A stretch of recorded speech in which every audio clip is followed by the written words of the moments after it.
In the past, the sound of chains was unmistakable, a clinking, metallic echo that rang through fields and halls, binding bodies and spirits to the will of another.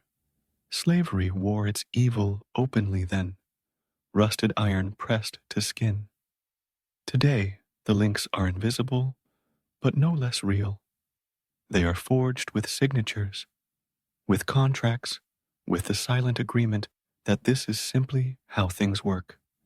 The modern slave wears a suit, ties a tie, and signs his name on the dotted line, never quite seeing the shackles that form around him.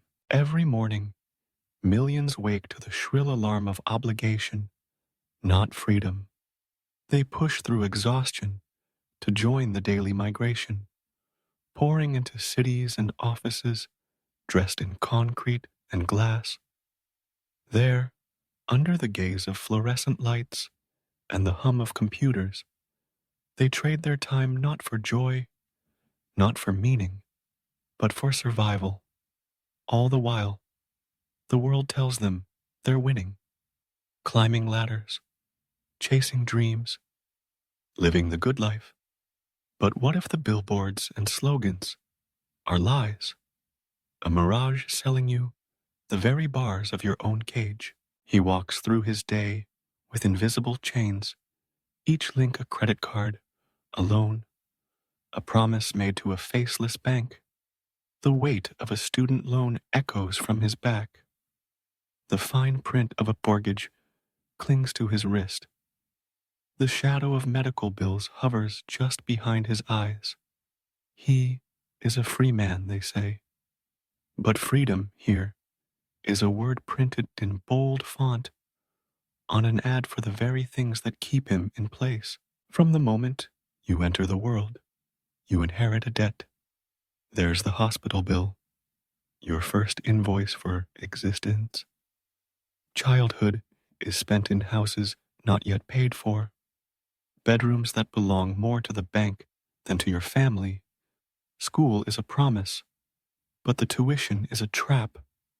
You graduate not into grace, but into repayment.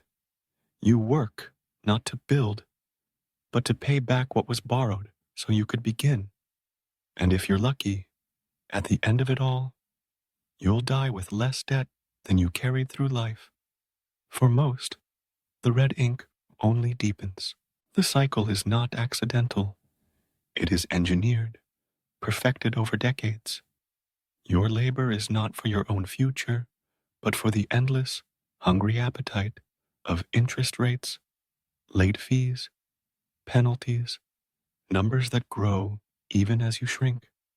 The milestones of life, birth, school, first job, first home, even death, bear the same brand. Financed. This is not a glitch. It is the point. Our parents told us, work hard and you'll be free. Politicians echo, pull yourself up and the world is yours. But the numbers do not lie. Across the world, the hardest working people, those who clean, who heal, who teach, who deliver, all hold the weight of society, but rarely the keys to their own freedom. Exhaustion is repackaged as virtue. Rest is rationed, not rewarded.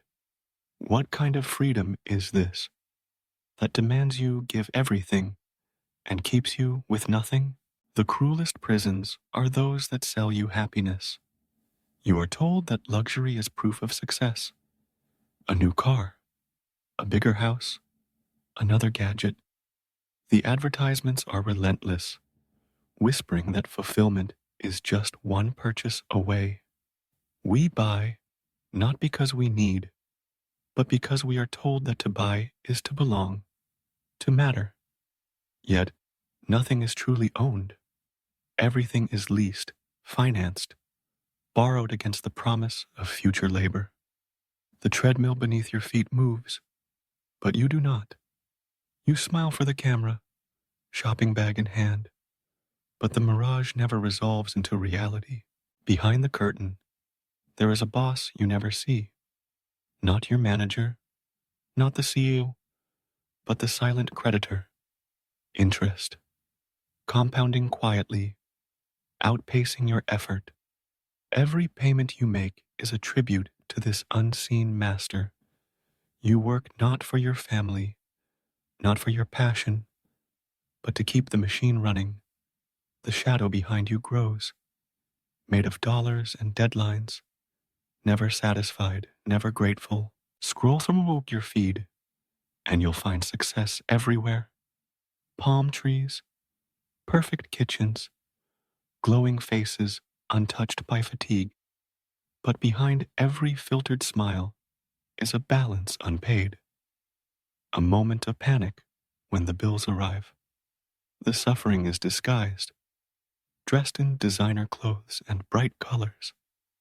The pressure to perform, to appear, is relentless. You must win, or at least look like you're winning. Even as your soul quietly asks, is this all? Why don't we question it? Why do we accept this endless grind as normal? The answer is simple. We're tired. The system is designed to exhaust, to distract. Those who dare to speak out are dismissed as lazy, ungrateful, unrealistic. But the truth is, the machine is not broken. It is working exactly as intended, churning hope and energy into paperwork and profit. The silence is not consent, but fatigue. Most are not lazy. They are depleted, not apathetic, but misled, not ignorant, but deceived. Our education tells us how to calculate interest, but never who profits from it. We are handed debt before we are handed diplomas, told to dream big as long as we pay up. The fog of confusion is deliberate, obscuring the nature of the system. Look in the mirror and ask, are you free or just functioning? Are you living or just surviving another day? The machine's power is not in its gears, but in your belief that this is the only way, that you must accept exhaustion as the price of existence.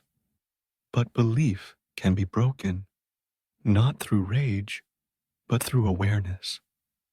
The cracks appear when you begin to see the truth behind the slogans, the reality behind the advertisements. Real freedom is quiet. It does not announce itself with brands or likes.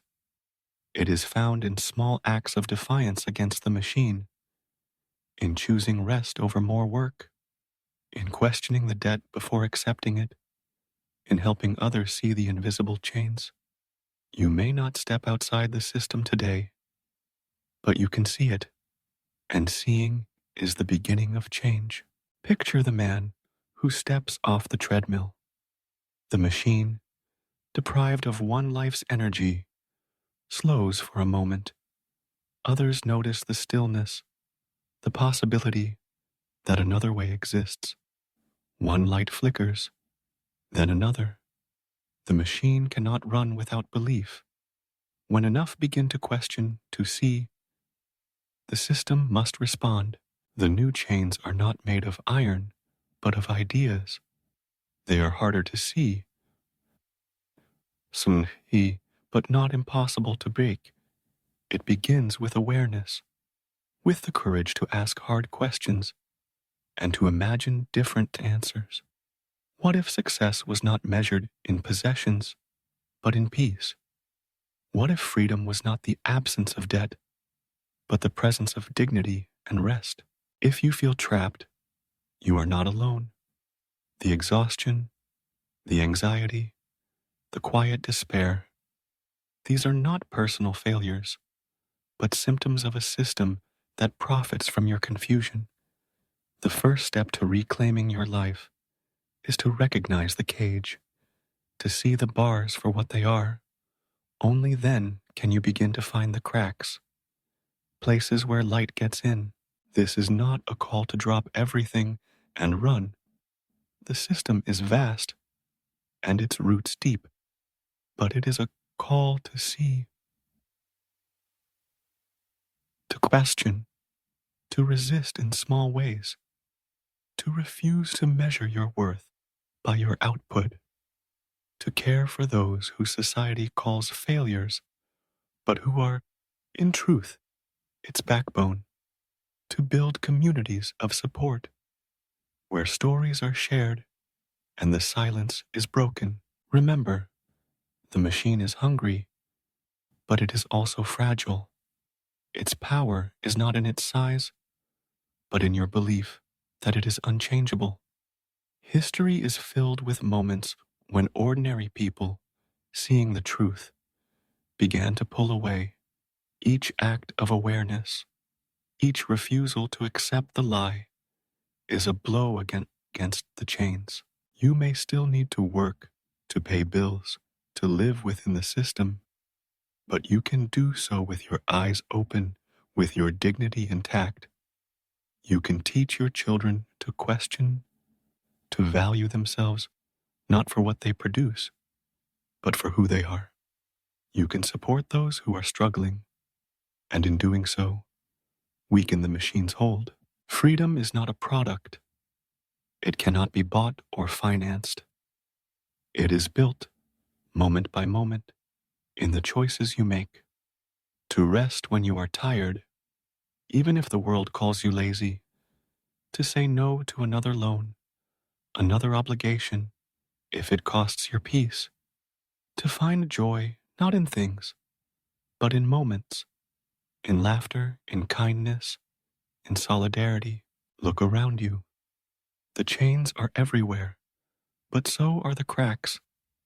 The system is vast, but so is the human spirit. Change begins not with revolution, but with recognition, with the decision to see, to question, to hope. You are not alone in your exhaustion. You are not failing. You are not lazy. You are living in a world designed to keep you running, but you are also capable of stepping off the treadmill, even for a moment. And in that moment, you reclaim a piece of your freedom. So, look in the mirror again. See the cracks, the tired eyes, the question mark forming where certainty once stood. That question is the beginning. The machine cannot answer it. Only you can. Freedom may not come all at once. It may not look like the ads, but it is real, and it begins the moment you choose to see. The moment you decide that your life belongs to you, not to the debt, not to the machine, not to the expectations of a world that would grind you down. Step off the treadmill. Let others see you do it. The machine will slow, the lights will flicker, and in the quiet that follows, you may hear at last the sound of your own heart beating free.